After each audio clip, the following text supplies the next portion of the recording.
'n voorstelle wil sê van Bybelboeke wat jy dalk meer wil weet of dalk temas DV volgende jaar sal ons probeer kyk ook in die tweede en derde kwartaal of so 'n paar geleenthede kan hê. Maar dankie vir julle saamwees en sommige was gisteraand tot laat nog hierso, ons weer vanaand hierso. So dis lekker om te kan saam wees. En ja, ons sluit nou ons voelvlug deur die Ou Testament af. Ons het vanaand gaan ons oor die geskrifte praat. So ons het in hierdie kwartaal oor die leefwêreld van die Ou Testament gepraat. Julle is welkom as julle dalk het gemis het om te kyk op 'n YouTube oor die wet, die eerste 5 boeke tot die profete het ons vele week behandel. En dan vanaand gaan ons kyk oor die geskrifte, klomp ook bekende boeke, psalms ensovoorts. En ja, op die ou end, mense kan nie alles sê en doen nie, daar's klomp goed, maar my wens is dat net ergens die Here 'n vlammetjie weer in ons harte sal brandend maak. Soos wat toe die Here ook na sy opstanding gepraat by die Emmausgangers, hulle gesê hulle hart het brandend geword toe die Here lees ook uit die Bybel uit. So dis my wens en dat mense ook ergens dit kan oordra en kan uitleef. So kom ons help mekaar. Die belangrikste is ja, ons wil graag die Ou Testament ken en lees. Ons wil graag dit ook uitleef, want die Ou Testament is baie prakties, veral ook van die laaste boeke. Nou, ek het vir julle gesê dat die Hebreëse Bybel word in 3 groot hoofdele opgedeel. Die wet, die profete en die geskrifte. Dit verskil so 'n bietjie van ons kanon of ons Bybel. Byvoorbeeld verlede week was ook 'n vraag, waar pas Daniël in? In ons Bybel is Daniël deel van die profete. Nou, Jesus het ook as Daniël as 'n profeet gesien, maar die sogenaamde profete boeke van die Hebreëse Bybel is dit dan nie ingevoeg nie, maar liewerste by die geskrifte, die laaste deel. Maar leer bietjie meer daaroor. Die belangrikste ding is, ons gaan nou nie alles kan sê oor elke Bybelboek nie, maar as ons ergens so ietsie kan verstaan, net van hoekom is die boek in die Bybel. Ek weet, my mentor het op jou eind gevra, elke Bybel moet jy kan vra, maar hoekom glo ons is daai spesifieke boek in die Bybel? Wat wil dit vir ons kom sê? So ek hoop dat ons so 'n bietjie net in ons voelvlug vinnig kan gaan kyk. Die eerste boek, dink ek ken julle die beste. So as ek sou vra, wat is julle gunsteling Bybelboek in die Bybel? Steek gou aan op, wie van julle sê die Psalms?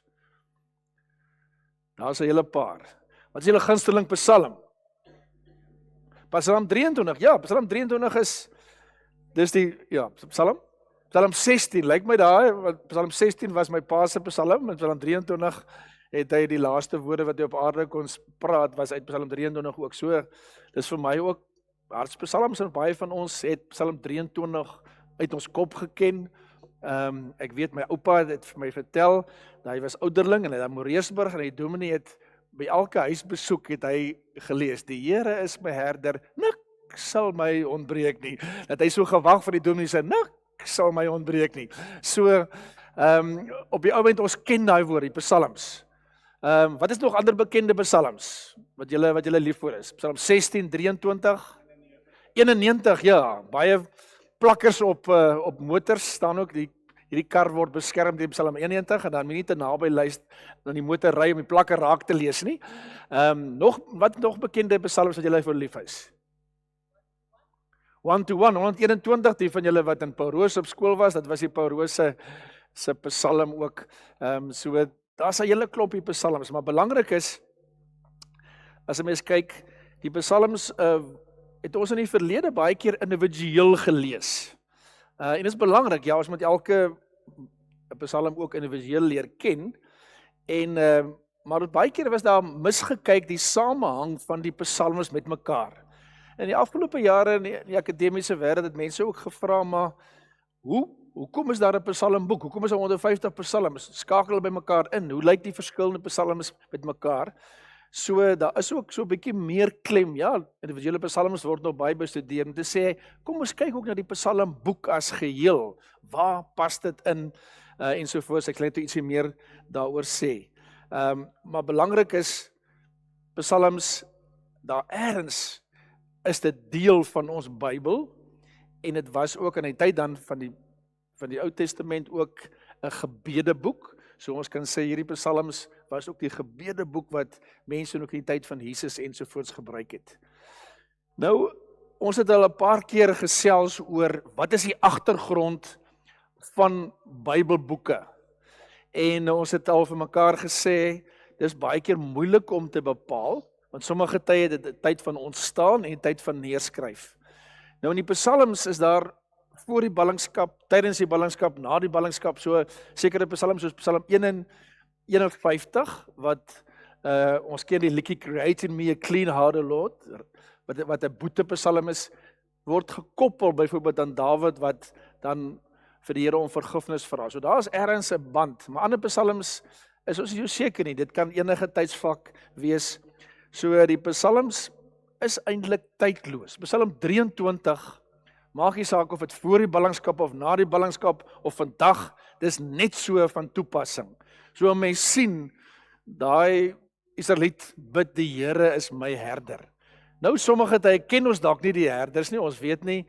Ek was nou bevoorreg gewees om in Israel, Jordanië te wees, dan sien jy die herder wat so voorstap, die skape stap agter die herder aan.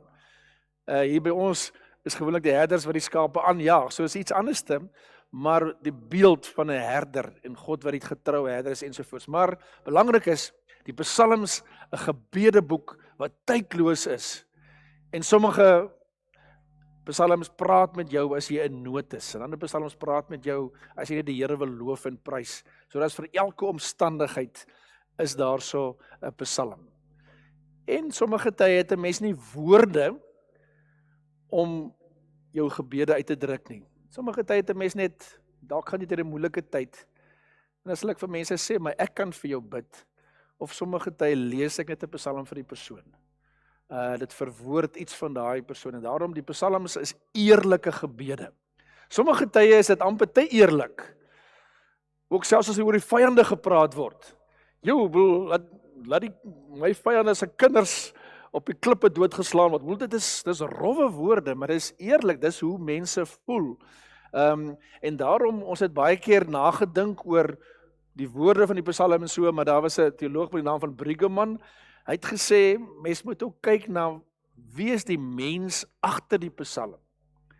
En hy het gepraat van psalms of orientation, disorientation en new orientation. So, te kyk wat hoor ons? Kyk na, hier's 'n bidder wat dalk in nood is, of hier's 'n bidder wat smag na God, of hier's 'n bidder wat net amper nie woorde het om God te loof en te prys nie. En dan sommige tye word dan mos woorde herhaal ook om net God te prys en so voort. So eerlike gebede, en daarom die psalms in verskillende soorte vorm. So daar's lofliedere, seker van die bekendste lofliedere Psalm 8, wat praat oor die skepping. Weet, baie dalk is van julle, as julle net opkyk na die sterre, dan besef mense wil jy amper Psalm 8 opsê. Of Psalm 100 of 103 of waar ook al. Daar's ook klaagliedere. Nou wat is 'n klaaglied? In Engels praat hulle van lament. Hoe verstaan julle 'n klaaglied? Jy stort jou hart uit. So daar is sommige tye wat hulle gepraat van 'n klaaglied van die enkeling, of dalk 'n klaaglied van die volk. Maar as jy ook as enkeling bid, dan is jy ook nie deel. Sê maar vanaand een van julle wat baie hartseer is of waar ook al, jy stort jou hart uit, maar jy is deel ook van 'n geloofsgemeenskap. So mens kan nie altyd die twee van mekaar onderskei nie, en sommige tyd hulle probeer 'n bietjie te onderskei, maar in die psalms is daar eerlike gebede waar die volk, ons kla vir die Here, hoekom is ons in ballingskap of wat ook al, maar ook 'n individu wat sê, Here, my vyande voel net, hulle oorweldig my. Interessant ook dan, dat die vyande, dit kom baie nogal in die psalms voor. Want die vyande van die persoon is ook gesien as die vyande van God. So die woord vyand kom nogal 'n hele klomp keer voor, en dis iets van daai eerlikheid. Hierdie is vyande wat my bedreig, wat my wil doodmaak, wat ook al, maar hulle is nie net my vyande nie, hulle is ook vyande van God. So daar's lofliedere, daar's klaagliedere van die enkeling, of van op die ou end die individu en ook die volk. Psalm 88 is amper, het iemand al beskryf, is amper die donkerste psalm wat, ja, dis amper 'n depressie psalm. En so, maar die donkerte en word uitgedruk. Dan is daar dankliedere wat die Here spesifiek gedank word vir spesifieke sake. Daar's koningspsalms. Daar's wysheidsliedere. Psalm 37 is vir my een van my psalms wat vir my baie beteken, Here, U is my lewe, sê vers 3 tot 5. Dis daar Torah of wetspsalms. Julle ken Psalm 1, die 2W. Julle ken dalk Psalm 119, nie die hele Psalm nie, maar hy's lank, maar dit praat ook oor die wet. Daar's 'n boetepsalms, soos Psalm 51, wat Dawid sy hart uitstort, of waar hy net so om vergifnis smeek. En sommige tye, as jy nie woorde het, om die Here te sê, ek is jammer nie, dan lees jy daai Psalm, of Psalm 32, of 6, of waar ook al, daai boetepsalms. En dan is daai pelgrimsliedere, jy het gesê Psalm 21, ek kyk op na die berge, waar vandaan sal my hulp kom? Nou as mens in die oggende hoe kyk ook hierdie die berge, dan besef jy mens, vir Jalleberg, so die pelgrimsliedere is dan ook gesing op pad na die tempel in Jerusalem. So ek het nou die dag gesê vir julle, soms voel mense 'n bietjie jaloers, want jy dink, jy sien daai prentjie van mense wat stap na die tempel toe. Verskillende plekkies in hulle huisies, ons het gepraat van daai 4 vertrek huisies of waar ook hulle stap, en dan begin sing hulle. En baie van die liedere het ontstaan, ook op pad na die tempel toe, en dan hoor hulle weer by die tempel 'n lied of 2, en dan sing hulle hom weer terug. Nou wees van julle wat goed is in kore en sang, maar ek dink Jolane, jy sal vir ons 'n lekker koor kon saammaak as ons nou hierso omstap en mens begin en dit word herhaal in sy liefde, byvoorbeeld baie keer in die psalms, aan sy liefde is daar geen einde nie. Julle sal weet ook in Afrika, dan baie keer is daar koortjies wat herhaal word en herhaal word. Aan sy liefde is daar geen einde. Ek gaan lees maar 'n paar van die psalms. Aan sy liefde is daar geen einde. Aan mekaar word dit herhaal en die psalms help ons ook daarmee. So verskillende forme, literêre vorm wat vir ons ook help, en daar's 'n psalm vir elke omstandigheid. En daarom is daar ook, ek het gepraat van, mens kyk na die boeke as geheel, daar's 'n verdeling in 5 boeke.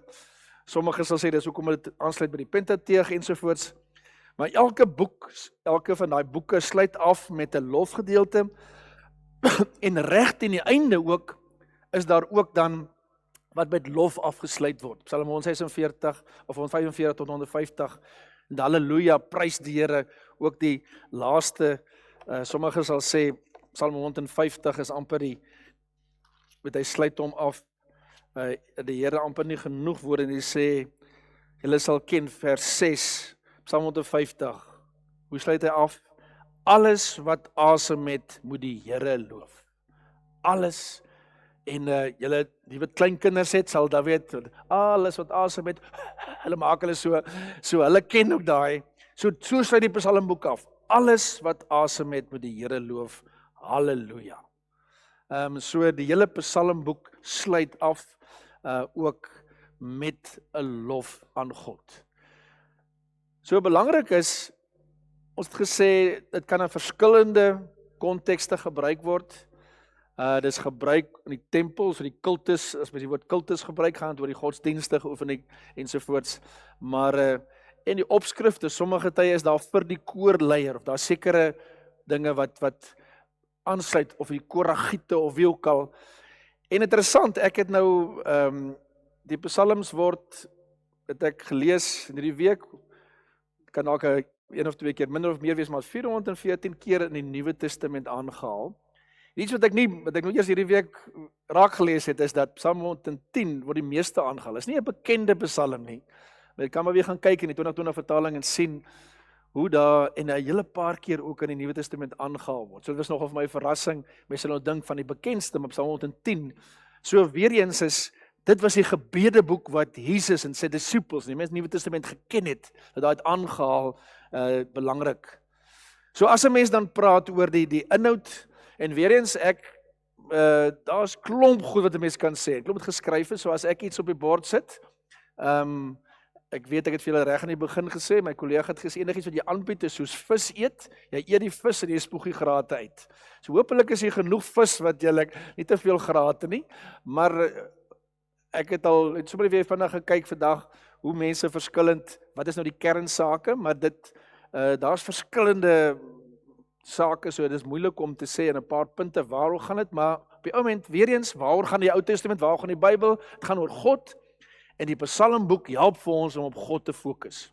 Sommige tye as jy vasgevang is, en baie keer in 'n Bybelstudie of gebed of waar ook al, is net goed om dat weer, kom begin en lees weer 'n lofpsalm, om net jou te help om bietjie op God te fokus. So die lof van God as skepper, as onderhouer, as verlosser, alomteenwoordig, Psalm 39, wat so mooi oor die alomteenwoordigheid van God, God as troue verbondsgod, God as koning ensovoorts.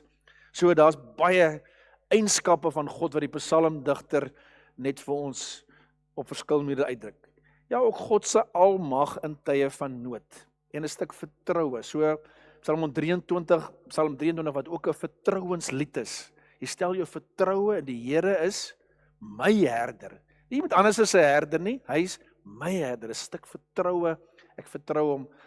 En dan, ek het vir julle al gepraat van die Sions teologie, dit wil sê Sion was die berg Sion, die stad Sion en ook die tempel in Sion in Jerusalem. En dit was vir hulle belangrik. Hulle het geglo ook op grond van beloftes, 2 Samuel 7 ensovoorts, dat Sion is 'n belangrike en daarom is daar ook Sions psalms ensovoorts, die sentraliteit van Jerusalem of Sion.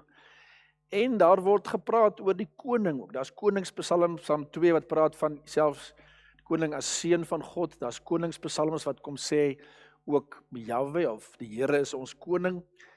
Die wet, ek het julle genoem Psalm 1, Psalm 119, Psalm 19 ensovoorts wat oor die wet praat. En dan die woord vergeldigingsleer of retribusie. Engels retribution, dat is nie 'n lekker Afrikaanse woord nie. Maar dit gaan oor op die ou end, as jy gehoorsaam is, sal jy seën ontvang en ongehoorsaam is, sal daar vloek wees. So die kontras is in die regverdige en die goddelose, julle hoor dit baie duidelik in Psalm 1 ook. Die pad van die regverdige en die pad van die goddelose. Ek weet nie wie van julle het dalk in jou oupas en oumas nog daai twee, die breede en 'n smalle weg. Sê ek gaan op wie weet so. En daar was dit uitgelede wat Kobie Erns het ook weer gekry, daai die breede en smalle weg en dan. So daai pad van die regverdige en goddelose, dit so die kontras word uitgebeeld.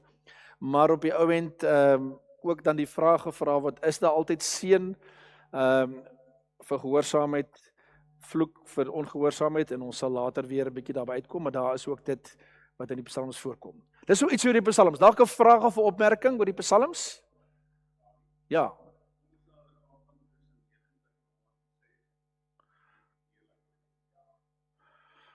Okay, daar is soos, ja.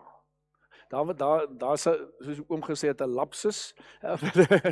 Ernst, dankie jy so mooi kyk. Ek sal probeer dit gou kyk hierso.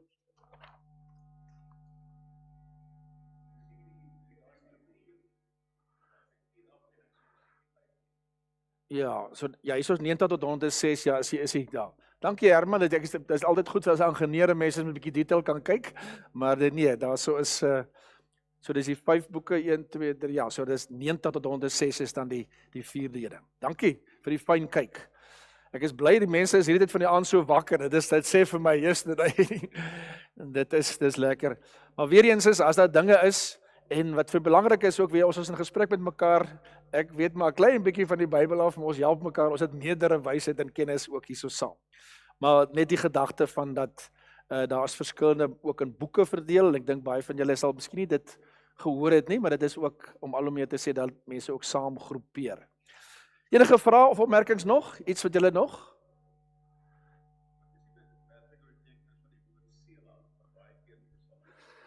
So ek weet mense verskil nou, hulle reken dis erns maar 'n kultiese dalk vir tyd van rus, jy weet op rusteken weet jy met of wat ook al, so ek weet daar's mense wat verskil daaroor, maar dis erns met die kultus dalk met die musiekterm en so, julle wat nou met die musiek meer is en sê dalk 'n tydjie weet wat jy met 'n ruspause of wakel, maar daar was 'n bietjie onsekerheid wat ek laas. Ek sal weer 'n bietjie loer, maar dis soos ek het ook en dit daar's baie keer hier en daar nog ook aanduidings van jy weet musiek, weet vir hoe dit die musiek verwerk word en vir wie ensovoorts. En ek miskien het een of twee musikante uit Assirië, sommer 'n inskrywing hierso is nou 'n antieke harp, die wat kan harp speel. Dit lyk nie heeltemal soos ons harpe nie, maar dit is ook antiek. En dan het ek vir julle ook al voorheen gewys, daar's ook akrostiese of alfabetiese psalms. Psalm 19 byvoorbeeld. So julle kan sien daai, julle kan nou nie die Hebreëus noodwendig seker so goed lees nie, maar julle kan sien almal is die alef. Hy begin so, dit is so hy's weet baie fyn uitgewerkte gedig. So daar's 'n paar alfabetiese of akrostiese psalms, wat ons nie besef as ons in die Afrikaanse teks lees nie. 2020 vertaling sal meer duidelik dit vir jou wys. En net interessant is ook net die manier, weet as jy nou die Bybel op die app lees, is dat nou nie so eenvoudig nie, maar ook as 'n mens net hoe gedruk word, dan sien jy as hy so in die middel gedruk word, is dit poëtiese taal, soos die psalms en so. As hy so gedruk word, sien jy dit is meer dan narratiewe of vertellings en so. So die poësie of die gedigte of die gebede word anders te gedruk self, so in 'n gedrukte vorm. En dit help vir ons om so bietjie agter, maar weer fyn, die psalms fyn uitgewerkte poësie. En ja, hier is net sommer 'n gazelle of 'n wildsbok, soos 'n wildsbok wat smag na waterstroom, lyk bietjie soos 'n ons springbok, maar daar is ook 'n paar bokkies en ons verstaan iets. En ek het vir julle gesê ook dat ons dalk in Suid-Afrika en Afrika verstaan, bedoel soos 'n wildsbok wat smag na water. Jy weet, baie keer, weet iemand wat in Europa bly of waar ook al, verstaan nie daai nie. Ons verstaan daai psalm dalk 'n bietjie beter, ook in ons konteks, daarom is ons dalk opgelei of beter om dit te kan verstaan. Dan die boek Job, daar is baie vrae en dinge, so ons gaan vlugtig net daardeur kan gaan, maar die hele saak van lyding, ook die groot vraag, waarom ly die regverdige? Daar's 'n Rabbi Kushner wat geskryf het, why do bad things happen to good people? So die hele vraag wat in die Bybel kom, maar veral ook in Job, en die vraag is, werk die vergeldigingsleer of retribusie soos gepraat het, oor die seën en die vloek, werk dit altyd so? Nou julle weet dat Job sy vriende dan goedkoop antwoorde kom gee. En want hulle wil nou vir Job sê, dat ergens moet daar sonde wees, en Job is die goeie persoon en so meer. So daar's 'n hele paar vrae, maar weer eens as mens oor die psalms kyk, wie Job kyk, daai eerlike met emosie wat ook voorkom. So die Ou Testament, Nuwe Testament, is daar baie min opgetekende psalms. Daar word opgetekende gebede, daar word baie gepraat oor gebed. Ons het miskien die gebed van Jesus aan die kruis waar hy sê, my God, waarom het U my verlaat? En hy haal ook weer daar Psalm 22 aan. So selfs Jesus wat in sy tyd van nood 'n psalm aanhaal om iets van sy hart te kon verwoord. So ja, so daar is min in Nuwe Testament opgetekende gebede, daar word gepraat oor gebed of lering oor gebed. En in die psalms en ook in die res van die Ou Testament is daar baie eerlike gesprekke met God wat opgeteken is, soos daai direkte ook Job wat in gesprek met God, in gesprek met sy vriende ensovoorts, en wat vir ons 'n bietjie op 'n ander manier help om die Bybel beter te verstaan. Dis vrae wat ons ook het. En ons as vriende kan dalk ook goedkoop antwoorde kom gee vir mense wat in nood is. En die vraag is nou, werk dit altyd so? So ja, in die Ou Testament is daar baie keer plekke wat daar sê sonde en dan gaan jy gestraf word. En baie keer sal mense nog vandag so dink en sê, daai persoon het kanker, so ergens moet daar sonde in die verlede of waar ook al wees, so hulle trek 'n direkte lyn.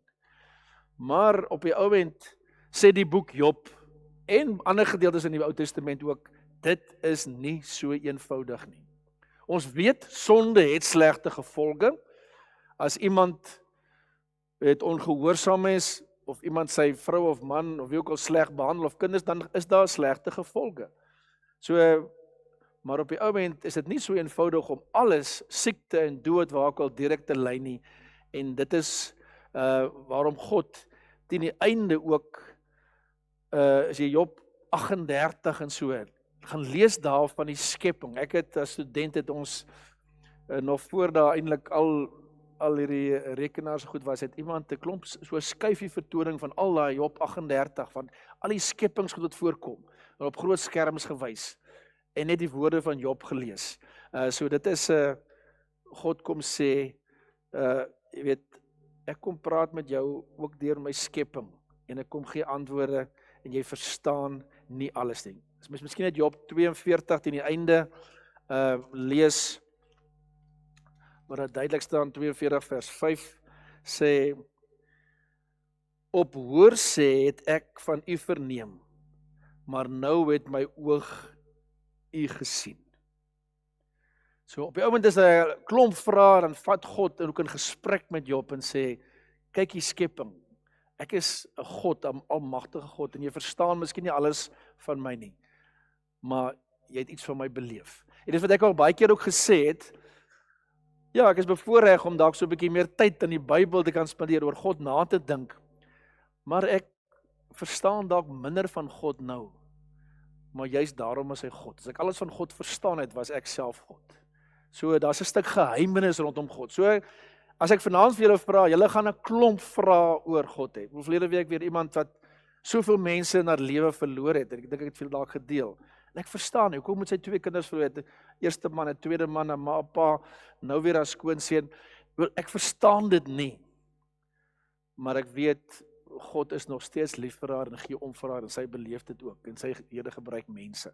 En dis wat Job vir ons kom sê, pas op vir eenvoudige antwoorde soos daai vriende. Dalk het ek en jou ook al gesê, man, moenie worry dit of al, sommige tye kan ons maar net sê, ek kom treur saam met jou, en ek beleef iets van God, en ek glo God sal by jou wees en vir jou help deur die tyd. Enige vrae oor Job dalk? Of opmerkings? Julle is ook welkom as jy iets wil byvoeg, of iets wat jy beleef het in die lees van die boek Job.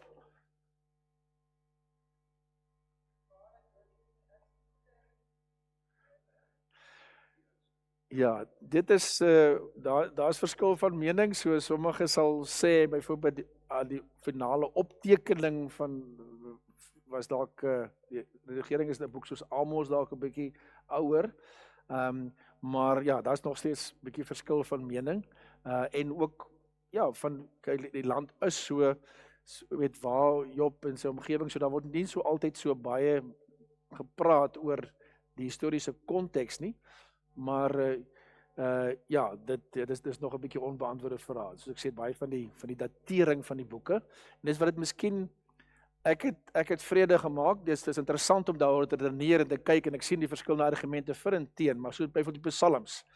Nou sê hulle daai psalme daar en daar, en dan kom ek agter, maar die psalms is tydloos. Job, of dit nou vroeg of laat gedateer word of waar, is tydloos. Die vraag, ook die vraag in die Nuwe Testament word dieselfde vraag gevra. Hoekom goeie mense swaar ensovoorts. Vandag vra ons dieselfde vraag. Maar ek sal weer 'n bietjie gaan kyk na nog van die navorsing, navorsing, maar dit is nog steeds onseker. En weer eens is die ontstaan, en ek het 'n paar keer vir julle herhaal in die Bybelskool, onthou, ja, vroeg dinge ontstaan en later. Byvoorbeeld selfs in die Psalmboek, daar's psalms wat voor die ballingskap ontstaan het, maar dalk finaal geredigeer is nie eers later na die ballingskap. En dit is wat ons vir mekaar kan sê, dis op die oomblik, ook die boek Job, die psalms, is jare se verstaan van wie God is en 'n pad met God. En dit gee vir my nogal vrede om te besef, hier's nie net sommer net een ervaring nie, dis jare se pad met God. Spreuke, goed, ons praat van die Spreuke van Salomo, word die outeur genoem, maar hy was nie vir die samestelling van die boek verantwoordelik nie, die samevoeging van klomp wysheidsspreuke ensovoorts. So weer eens is, Spreuke is ook tydloos.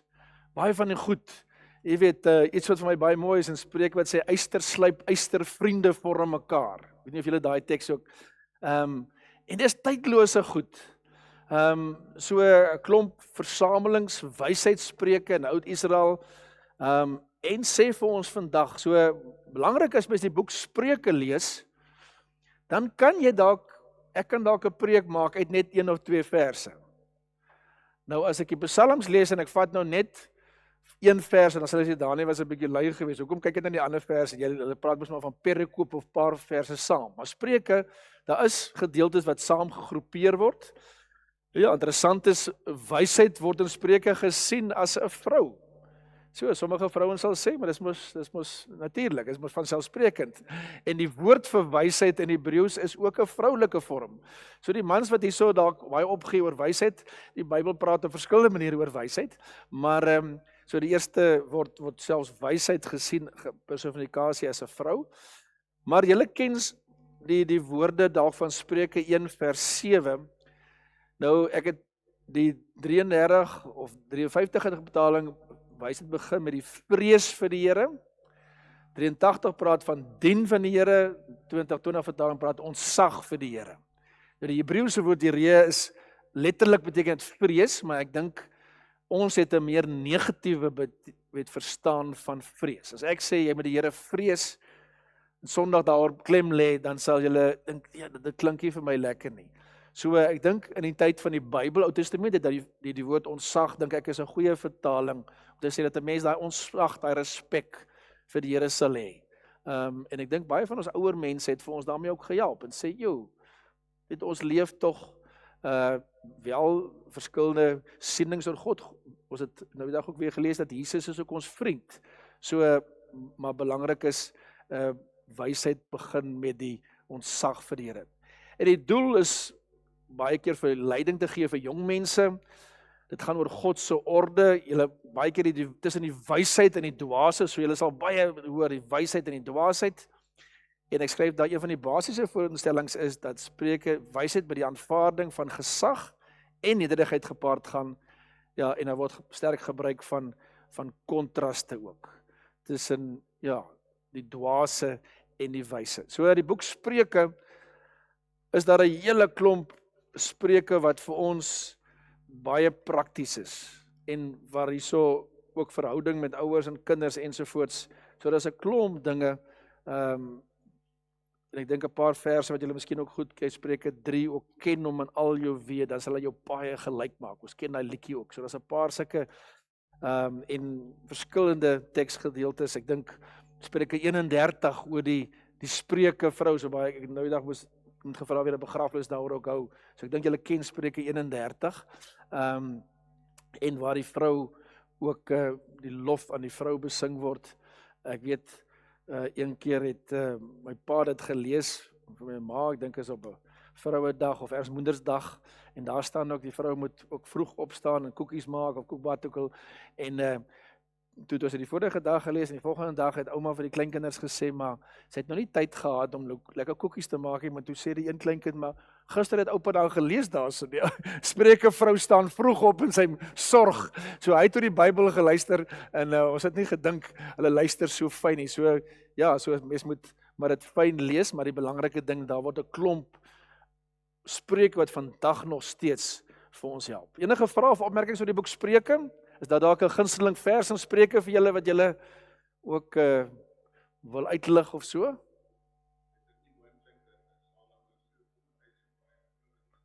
Ja.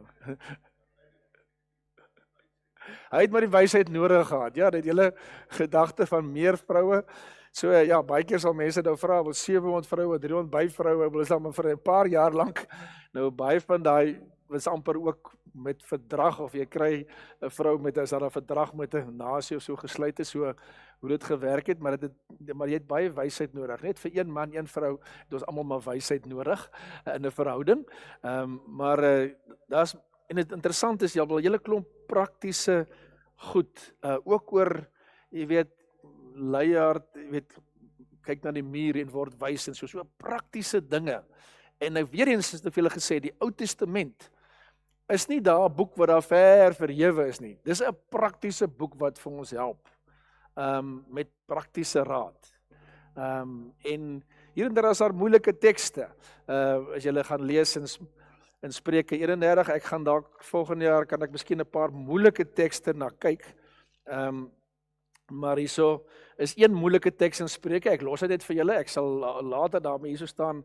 Spreuke 31 baie sterk, vers 6 sê: "Gee sterk drank aan die een wat ten gronde gaan en wyn aan mense met verbitterde siele. Laat hy drink en sy armoede vergeet, sy swaar kry nie meer onthou nie."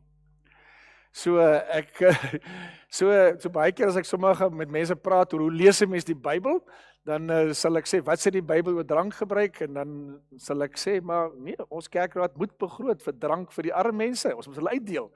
So volgende keer as 'n ou daar vir jou op jou deur kom klop en hy soek 'n broodjie en hy sê die Bybel sê Spreuke 23, ek moet vir jou 'n bottel wyn gee. Syp dit uit en lê daar en vergeet jy vir al jou sorges. So dis 'n interessante teks. Spreuke 23 sê iets anders dan so, maar ons kan dalk volgende jaar by 'n paar moeilike sulke tekste, maar so Spreuke praat oor alle sake. En ons sal later dalk by ander goed uitkom. Goed, as ons nou kyk, ons het nou Psalms en Spreuke Job gekyk ook.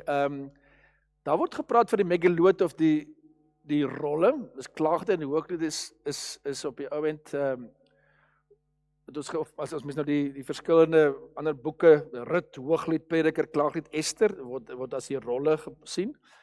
So, Klaaglied en Hoogliedere is digterlike vorm geskryf, die Prediker is ook 'n bietjie in digterlike vorm, maar die Ester en Rut is weer kort verhale. So hulle vorm deel van hierdie boeke, en ek sal net 'n bietjie sê, op die ou end is kort boeke, en ek sê baie duidelik, hoekom word hulle dan saam gegroepeer? Hulle word geassosieer met spesifieke Joodse fees. Hooglied met die Paasfees of fees van die ongesuurde brood. Ek sal net iets daaroor sê. Rut met die Pinksterfees of fees van die weke. Klaagliedere op 'n spesifieke dag ook 'n fees wat herdenk tot die tempel vernietig is. Prediker oor die fees van die tabernakels en Ester oor die Purimfees. So baie van die boeke ook het dan ook ergens is gebruik in die godsdienstige handelinge van die mense van daai tyd. En daarom is die rolle spesifiek gekoppel aan 'n spesifieke fees. En ons gaan so voelvlug vat deur byvoorbeeld Rut. Julle ken die verhaal van Rut, die Moabitiese afkoms ensovoorts. Ek sê dit vertel die verhaal van Elimelek en Naomi wat na Moab verhuis. Dit is 'n hongersnood, julle ken dit. Na die afsterwe van Elimelek en sy seuns keer Naomi, Orpa en Rut terug na Juda. Die plot van die verhaal ontwikkel egter sodat Rut trou met Boas en 'n seun in die wêreld bring, naamlik Obed, die oupa van Dawid.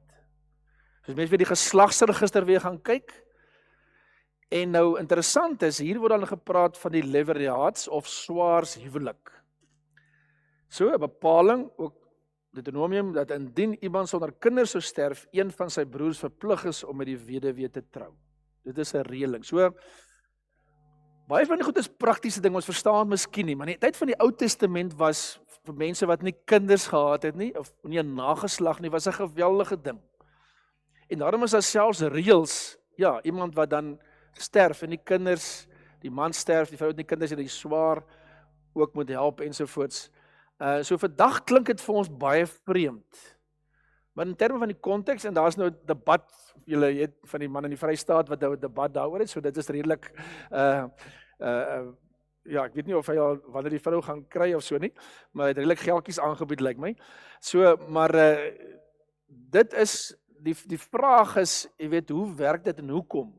Maar ek dink ons moet verstaan ook die konteks van die hele, so daarom was dit byvoorbeeld ook as ons nou in Samuel ook lees van die gebed van Hanna, want sy graag 'n kind wil hê ensovoorts.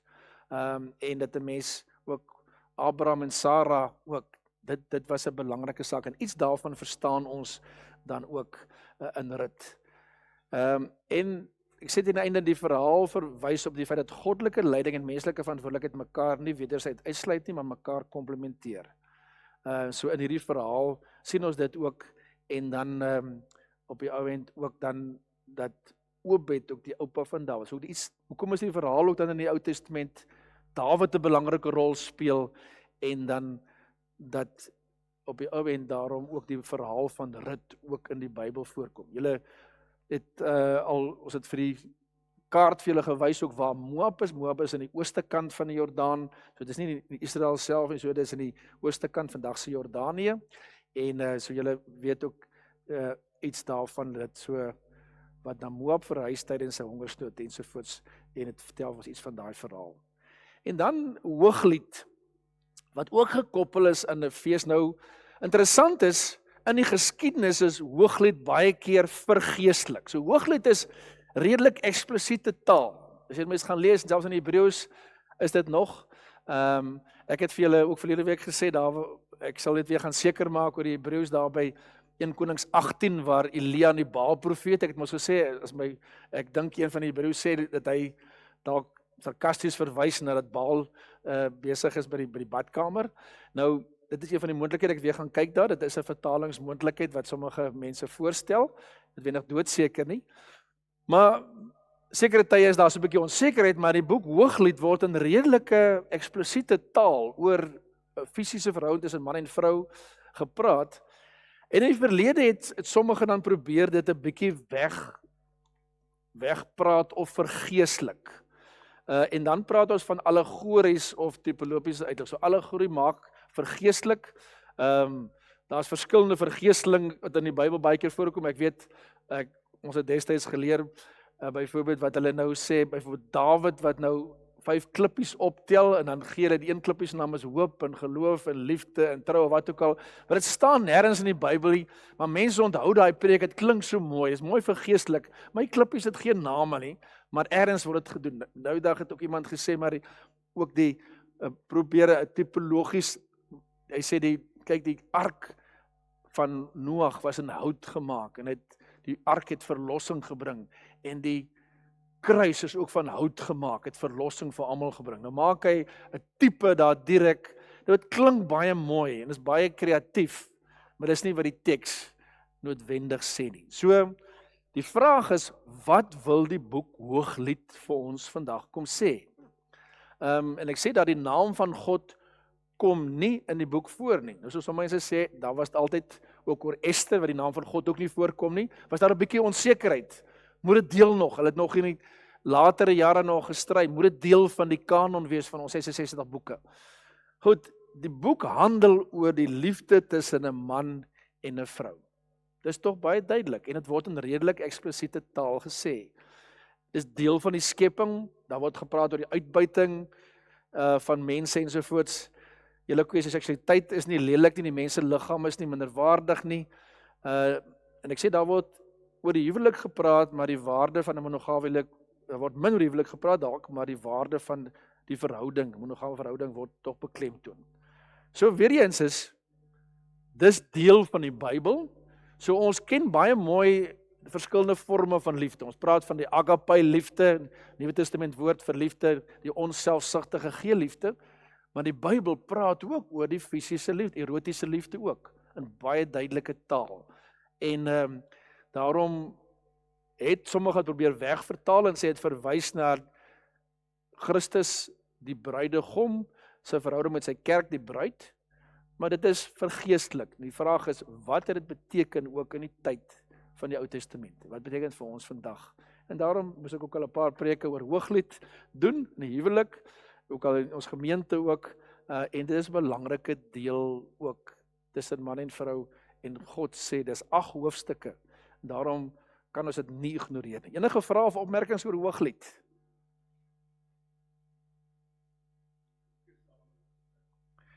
Ja, kyk, hy dan kan seker praat af, nee, dit is weer moeilik om te sê, want daar was liefdesliedere en so sommige, miskien het interessant is ook, met skrywers, selfs die psalms, so baie keer die woord Hebreëus kan ook vir of aan beteken. Nou sommige sê as psalm van Dawid, of as 'n psalm vir Dawid, of psalm in die naam van Dawid. So ek dink mense moet ook aanvaar, selfs in die Nuwe Testament, was daar ook sekere evangelies geskryf, in die naam van 'n spesifieke persoon. En daar's nie net die 4 evangelieë ons het, daar's ander ook geskryf. So, daarom Salomo, wat 'n bekende persoon was, wysheid en so dat dit is, so sommige tye is ook goed in sy naam gesit. So Hooglied is ons onseker presies wie die skrywer Wakel was, maar dit het ook rondom die wysheid tye en dat daar ook liefdesgedigte en dinge was ook in die tyd. Maar weer eens is, ja, ons kan sê Salomo sal iets van liefde verstaan as hy 'n paar honderd vroue gehad het. Maar ek dink die klem weer eens is, mens gaan nie op Salomo lê nie, maar wat sê die boodskap vir ons? En dat hierso baie duidelike, jy kan agterkom, die taal wat gebruik word, hierdie man en vrou, hulle was verlief. Ek bedoel, dat weet amper sê iemand gesê het, hy sê daai persoon, as hy praat, dan soen hy elke woordjie so uit. Nou, baie van hierdie woorde, want daar was so een predikant wat so mooi gepraat het nou, en hierso is amper of elke woordjie so uitgesoen word, en baie duidelike taal. Prediker praat 'n bietjie anders te weer. So, sommige tye sal mense sê, maar prediker is 'n bietjie negatief. En alles is 'n gejaag na wind. En in prediker is daar 'n spanning. Daar's 2 pole. Spanning van sinloosheid, alles is sinloos, en dan op die ou end ook die gevolgtrekking amper in die spanning is dan, okay, ons is nou hierso, gryp die dag, carpe diem, maak die beste gebruik van ook 'n slegte saak. So 'n paar keer sal hy die spanning en kontras kom uitbeeld en sê, goed, wat maak ons? En daarom op die ou end ook word daar baie keer selfs na die vreugde, vind vreugde in jou jong dae. Ek dink van die bekendste gedeeltes in Prediker, wat julle al seker ook geduik het, is dan Prediker 12, dink aan jou Skepper in jong dae, voordat die dag van die teenspoed kom, die jare aanbreek waarvan jy sal sê, vir my is daar geen vreugde nie. So Prediker wat baie duidelik kom sê, dan vertel hy van die oudword proses en hy sê, ons almal gaan oud word, maar dink aan jou Skepper in 'n jong dag, gryp die dag, doen nou wat die Here van jou vra ensovoorts. En dan sal hy op verskillende maniere sê, ja,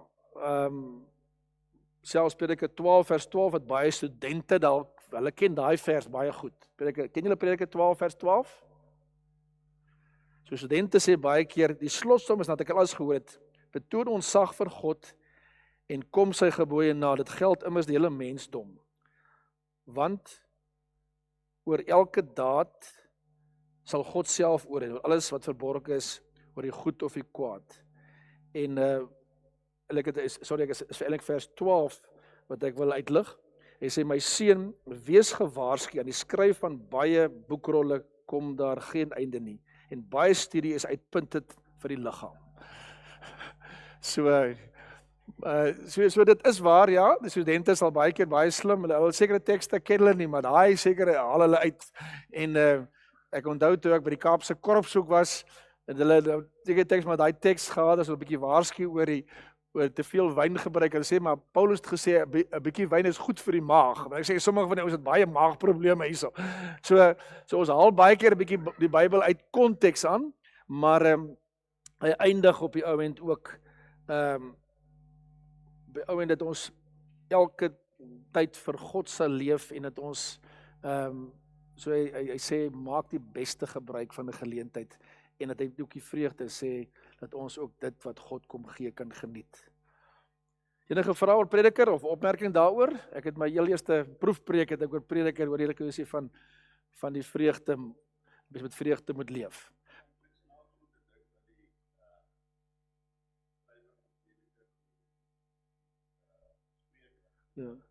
Ja. So daar's verskillend, ja.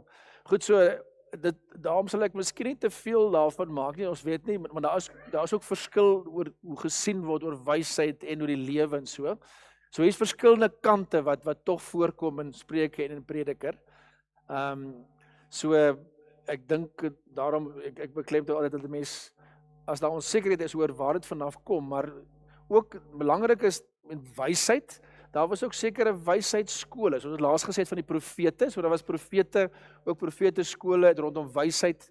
En ek dink wat belangrik is ook is dat ons die wyse persoon in die Bybel, en baie keer is die wysheid in die Ou Testament afgeskeep. So ek weet daar's 'n Ou Testament teoloog van Rad het 'n klomp dik boeke geskryf, 2 volumes oor die Ou Testament teologie. Toe hy later kom hy agter met die wysheid afgeskeep en 2 ekstra volume daaroor geskryf. Julle sal weet ook dat ons sal sê die gelowige ook die ampt van profeet, priester en koning, soos dit beklemtoon. Ons laat die wysheid na. En die wyse persoon ook is 'n persoon wat miskien nie kerktaal gebruik het nie. Miskien gesê het, kyk na die skepping en nie net die ou woorde soos verbond en uittog en so, kyk 'n bietjie anders na die lewe. En hulle vra, en daarom ook vandag in die kerk, daar's mense wat vra oor dit, is nie so eenvoudig sal hulle sê nie. Nou sê vir hulle dit en dan sê, maar daar is nie so eenvoudig nie. Of kunstenaars, of kreatiewe mense, of filosofe, of waar ook al. En die boek Prediker en Spreuke en so help 'n bietjie daarvan, want hulle vra ook moeilike vrae. Die Prediker vra oor die sin van die lewe. En baie keer het ons daai mense uitgeskuif uit die kerk en gesê, nee, soos Thomas ook het vrae gevra het, hy wil sien, hy wil beleef. Ons gesê nie, jy glo nie. En ek het iemand van ons gemeente wat gesê het, hy is 'n analitiese mens, en toe hy met sy belydingsaflegging 'n klompie vra vir die predikant, vat dit, sê hulle, Boetam, nie vir jou slim hou nie, glo net dit. En hy het amper sy geloof verloor, en toe weer besef, maar nee, hy mag maar 'n klomp vrae vra. Sommige van julle is ook analities, en daarom, wat so wonder is van die Ou Testament ook is, dat daar's nie net vir een blokkie, jy moet so lyk nie. Daar's ook plek in die kerk vir mense wat sê, ek verstaan nie. En dis nie so eenvoudig, so met Job. Julle gee nou vir my eenvoudige antwoord oor hierdie leidingsding, maar dis nie so eenvoudig nie. En dis wat prediker ook kom sê. En as ander mense, selfs wat byvoorbeeld, vat nou byvoorbeeld die Psalms, Psalm 42 en so, wat daar eerlik gekla word oor God, op Psalm 88. Net, verlede week het iemand gesê, maar ek mag mos nie kla voor die Here nie. Dus ek nie, as jy Ou Testament lees, daar word eerlik gekla voor God. Want as jy in 'n verhouding met iemand staan, dan is jy eerlik, en jy kan jou hart uitstort. Vir wie was jy die kwaadste in die lewe? Nie vir my of iemand by die werk nie, dalk vir jou ma of pa, of jou man of vrou, of broer of suster, die mense die naaste aan jou. En ons staan in 'n verhouding met God, en daarom leer die Ou Testament vir ons is in 'n verhouding met God, ons mag maar enigiets vir hom sê, en daai eerlikheid in die Ou Testament spreek my aan. En sommige tye voel jy, ek voel ook so, Here, en ek kan dit eerlik sê.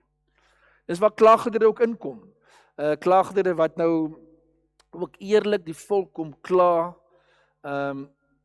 dit is 'n katastrofe, en ek sê dat die pilare van Sions teologie het ingetuimel. Hulle het geleer, die belofte in 2 Samuel 7, daar sal altyd in die huis van Dawid 'n koning wees, en nou sit hulle in ballingskap, nou is daar nie 'n koning nie, is weg, in 'n vreemde nasies ensovoorts. Sê, Here, hoe werk dit? So daai pilare, so hulle is 'n bietjie onseker. En man, dan kom daar sonde besef, daar's klaag voor die Here. So hierso klaagliedere ook. En ek het vir julle daar gewys Psalm 119 wat daai alfabetiese of akrostiese gedigte is. So selfs dan klaagliedere 1 tot 4 is netjiese alfabetiese gedigte. Ons sien dit nie so as ons die teks kan kyk nie, maar dis netjiese gedigte en wat eerlik ook voor die Here is. So belangrik is dat hierso word ook die klag, en daarso is interessant ook in Klaagliedere 3, daar is ook 'n stuk hoop. So daar's baie klag, maar daar's ook 'n stuk hoop. So sommige tye selfs in die Psalms, hoekom kla iemand? Hoekom kla iemand? Net omdat hy nou wil spiteful wees of sy. As ons kla voor die Here, wil ons tog eintlik weer die Here loof. So baie keer begin van die Psalms met 'n klag en eindig soms met 'n lof of 'n dank. En as jy toegelaat word om jou hart uit te stort voor die Here, dan later sê die psalmdigter, Here, ek verstaan 'n klomp goed nie, en ek is kwaad vir U en alles. En dan sê Here, maar ek beleef U is tog by my, en ek mag enigiets vir U sê. En dan loof hy weer. So ook daarom is dit, lees ons in die klaagliedere ook 'n klomp klag, maar ook Klaagliedere 3 is daar ook 'n paar gedeeltes wat oor die hoop gaan, en op die ou end hy sê byvoorbeeld Klaagliedere 3 vers 22, dit is deur die troue liefde van die Here dat ons nie omgekom het nie. Ja, sy ontferming ken geen einde nie. So 'n klomp klading, en skielik dan sê hy, julle ken daai woorde wat in die Psalms ook kom, want aan sy liefde is daar geen einde nie. So is dit weer 'n bietjie wat herhaal word. So en dan sê hy byvoorbeeld ook vers 31 in Klaagliedere 3, my Heer verwerp beslis nie die mens vir ewig nie. My Heer verwerp beslis nie. Maar as hy iemand bedroef het, ontferm hy hom met die volle omvang van sy troue liefde. So dat is die Hebreëse woord gesed, wat met troue liefde vertaal word, sommige tye ontferming, maar daai troue liefde is net 'n God van geslag na geslag. En daarom ons het nou dag weer doop gehad, en as mense die doop sien en beleef, dan, en jy sien hier soos 'n oupa en ouma, soms het 'n oupa en ouma grootjie, dis dit daai liefde van geslag na geslag. En dis wat ons baie keer in die Ou Testament ook hoor, en daarom word die Ou Testament baie sterk draad oor. En ons moet ook weer dit oordra, wat ons hierso beleef. Ons sê ons draad oor, ons kinders, kleinkinders, mense, daai troue liefde van geslag na geslag. Die boek Ester, die naam van God kom ook nie daarin voor nie. Hier is weer die Persiese tyd, so het ons 'n bietjie meer duideliker, so ek vir julle sê, sekere Bybelboeke het ons so 'n bietjie onsekerheid, Psalms en waar ook al Hooglied en dinge, daar is nie te veel aanduidings waar dit presies en wanneer nie, maar hierso baie duidelik, in die Persiese tyd, hier word gepraat van Susa, ook 'n Persiese stad, en hierdie verhaal herinner aan die verhale van Josef en Daniël. Hoekom? Hoekom herhaal ons dat? Kom dink hierdie verhaal ook aan Josef en Daniël se verhaal. Daniël ook in 'n vreemde konteks, vreemde land. Josef wat ook in Egipte vreemde, hierso ook dan Ester wat 'n belangrike rol speel, dat die Here vir mense kan gebruik. En hierso baie keer is daar bedieninge ook van vroue wat Ester bediening. So die Here gebruik hierso 'n vrou, volgens die Bybel dan ook 'n vrou wat mooi van aansien is. Ek weet eendag moes ons jeugwerker aanstel en die ou dominees het ons baie keer sulke hoë taal gebruik. Nou ek vra hom uit toe die jeugwerker en so meer, en teen die einde sê, ag my ou broertjie, en sy is esteties nie te onfatsoenlik nie. Nou, dit beteken sy was nou mooi, maar esteties nou ek weet nie wat daai ou dominees waar hulle al die taal geleer het nie, in elk geval. Nou volgens die Bybel was Ester dan ook 'n skoonheidskoningin en maar wat die Here haar gebruik. En julle sal dalk 'n bekende teks uit Ester, wat Ester 4 vers, sorry ek weet gou hierso, blaai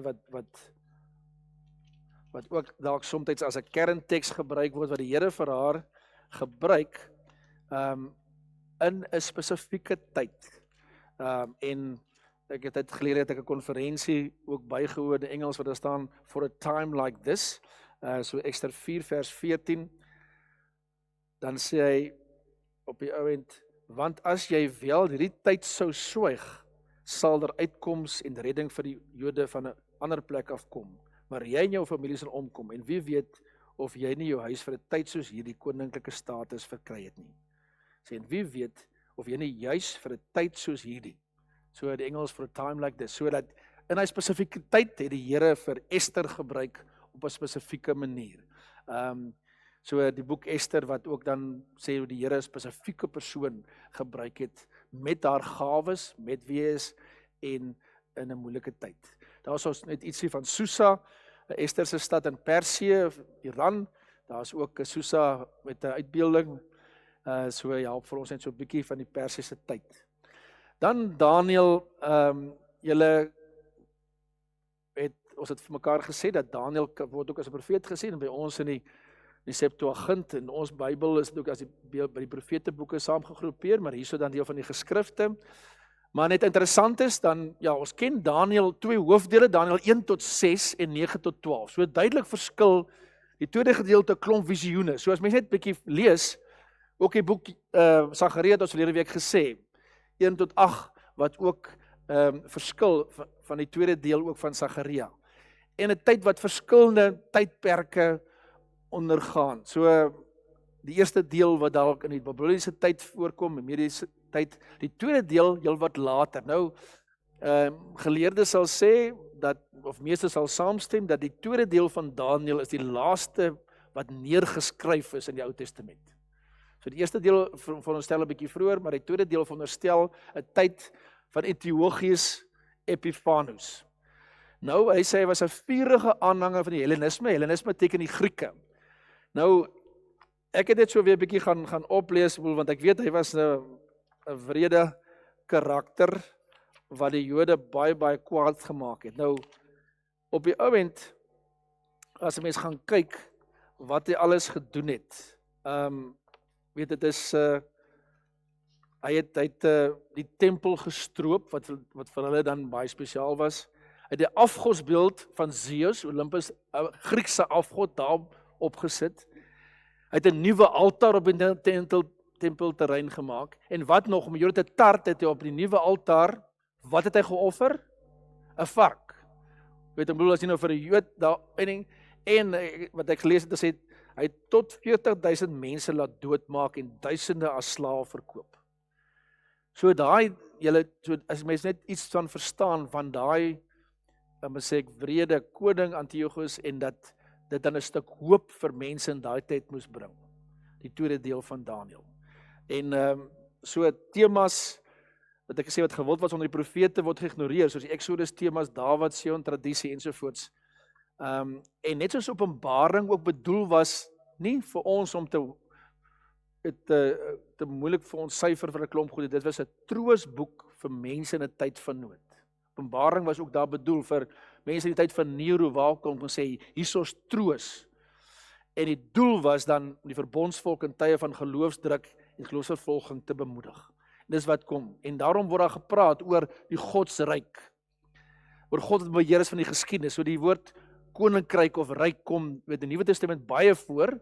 Daan het nou daaroor ook gepraat Sondag, koninkryk van die hemel, soos Matteus praat, en die koninkryk van God en die res van die. Maar hierso in die Ou Testament word hierso pertinent dan ook oor die ryk, die koninkryk van God gepraat. Wat ook hoop kom bring.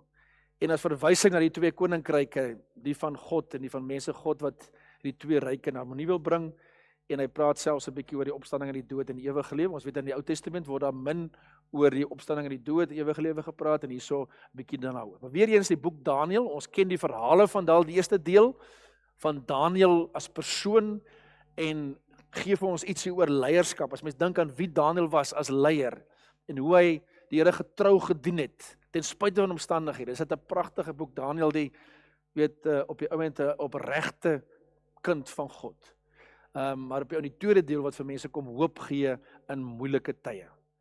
En Esdra en Nehemia ook later, so ons het dan hierdie boeke wat in die einde van die tyd voorkom, in die Persiese tyd na die ballingskap. So ek gaan nie te veel hieroor sê nie, want die Esdra en Nehemia kan mense 'n bietjie saam na kyk ook. Nou, hy was 'n skrifgeleerde, so Esdra dan die skrifgeleerde, wat help met ook die bou van die tempel. Nehemia, wat 'n skinker was by die Persiese koning, en wat dan die muur help herstel. So hierso dan die belangrike ding is die tempel en die muur se herstel. Ons het gesê verlede week ook by die boek soos Haggai en Sagaria, wat ook die profete aanmoedig, kom herstel die tempel. So belangrik is dat baie belangrik, die Here gebruik hierdie mense, en hulle kom uit ballingskap. Ons het laas vir hulle gesê ook, dat daar ook verse is, dat hulle teruggekeer het, en hulle lewer 'n belangrike rol. So as 'n mens ook bietjie oor leierskap en dinge nakom dink, dat die Here mense gebruik. Ons het verlede week gepraat oor die profete. Die Here verskillende mense kan gebruik, maar hy kan vir my en vir jou ook gebruik. En Nehemia se verhaal, wat so treffend, as jy weer gaan lees daarso. Nehemia ook, ek skryf daar, hy word ook voorgestel as 'n man van gebed. Daar's 'n paar, daar's lang gebede, daar's kort gebede. Hy hoor van die nood en hy praat met die Here. En hy bid dat die Here vir hom sal help om die pad vorentoe. Dan is daar 'n langer gebede in Nehemia 9 ensovoorts. En so hy's 'n man van gebed, maar op die oomblik hy bid nie net nie, hy gaan doen. En as jy oor leierskap nadink, ons soek leiers vandag. Dis 'n baie praktiese boek vir leierskap vandag in Suid-Afrika. Om mense saam te bind en sê, ons gaan die land herstel. Ons gaan saamwerk. En die priesters, en daar word gepraat van die aptekers en al die mense, die vroue, jonk en oud, hy het hulle saam gemotiveer en sê, en wat gebeur in Nehemia? Het hulle teenkanting gekry of nie? Ja. So daar was nie dit, as jy vandag in Suid-Afrika ook iets gaan doen, dan gaan jy teenkanting kry. As jy niks doen nie, dan niemand nie, maar as jy iets wil doen, wil opstaan van regtigheid of iets, en die Bybel sê dit met die troffel in die een hand en 'n swaard in die ander hand het hulle daai muur gebou. So daar was ook 'n sterk teenkanting. Maar dis 'n Esdra en Nehemia verhale van leierskap, hoe die Here mense gebruik, die Here vir ons kan gebruik. Die laaste boek in die Hebreëse kanon, Kronieke, en dis geskryf ook nou Kronieke, dan baie van die verhale kom uit Samuel en kom uit konings uit. En belangrik is, dis nie net sommer net 'n herhaling van die verhale nie. Dis in 'n nuwe tyd, so ons praat van interpretasie. Wat doen ons vandag? Ons gebruik die verhale van die Bybel, interpreteer dit in die lig van vandag, ons gee 'n boodskap. So interpretasie is nie nuut nie, alreeds in die Bybel, en sommige tye, ek het vir julle gesê, ek glo in die Bybel, omdat die Bybel so 'n eerlike boek is. Ek sou 'n klomp, byvoorbeeld Dawid se sonde met Batseba, sou ek nie ingevoeg het nie. Nou wat maak 'n kroniekskrywer? Hy haal dit uit. Want hy wil 'n bietjie sterker oor Dawid kom praat. En hy praat nog van Manasse. Manasse word, een keer al daaroor gepreek, word nou baie sleg uitgebeeld, maar in Kronieke word gesê dat hy berou getoon het. In 2 Kronieke 33, 'n pragtige verhaal van berou. En Saul, wat nou nie so is die eerste koning, maar kroniekskrywer haal so 'n bietjie vir Saul ook uit die prentjie uit en fokus bietjie op Dawid en Salomo. So weer eens is ja, daar's ook in die Bybel 'n herinterpretasie van vorige tekste, soos Samuel en ook soos koningsboeke. Die belang van Jerusalem, die wet, so op die ou end eindig dan ook die Hebreëse kanon eindig op die ou end met die volgende woorde, die laaste 36 daar sê, so sê Kores, die koning van Persië, al die koninkryk op die aarde, die Here, die God van die hemel aan my gegee, hy is die een wat dit aan my opgedra het, om vir hom 'n huis te bou in Jerusalem, wat in Juda is. Enige met onder julle, uit enige deel van sy volk, die Here, sy God, is met hom, laat hy optrek. So hierso, die verhaal ten einde, wat op die ou moment toestemming kry om die tempel te gaan herstel. Dis 'n ander einde as wat ons in ons Ou Testament het, wat met Maleagi eindig, ook met Elia, die profeet Elia en ook Moses ensovoorts. Maar weer eens is, dat die Here enige iemand kan gebruik. Hy het vir Dawid en Salomo en Moses gebruik, maar hy kan selfs 'n vreemde koning, 'n Persiese koning gebruik, wat in Jesaja selfs as Messias uitgebeeld word. So ons hoor 'n klomp praktiese dinge. Enige vrae vir ons, sorry ek sien ek nou 'n minuut of 2 oor, enige vrae wat julle dalk, of opmerkings?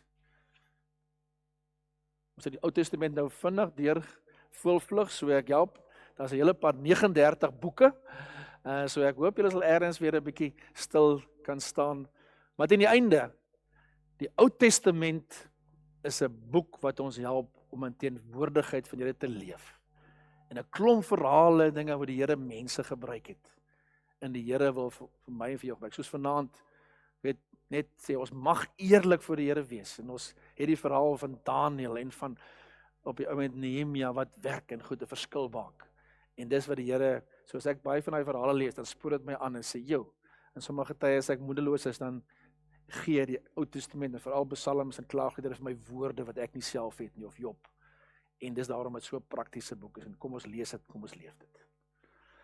Ek wil net voor ek saam bid vir julle sê, ons gaan aan DV volgende jaar sal ons ook 'n Bybelskool sal ek ook aangaan met sekere temas of Bybelboek. So as julle wil, daar's 'n klein boksie daar, so 'n botboksie, daar's penne en as julle ergens, julle hoef nie, maar as julle maar julle het 'n tema wat julle dink ons moet na kyk, kan later ook weer vir my sê of 'n Bybelboek julle sê ek wil graag 'n bietjie oor daai Bybelboek ook Ou en Nuwe Testament na kyk, is julle welkom vir voorstelle en dat ons dan volgende jaar DV ook so 'n paar sessies in die jaar sal hê. Dalk ek het sommer gedink aan iets soos byvoorbeeld sekere temas soos gebed in die Bybel of soos vergifnis of wat ook al, of as jy sê ek wil bietjie meer oor die Bybelboek Job weet of oor Matteus of waar ook al, ek sal graag, ons gaan mekaar help daarmee.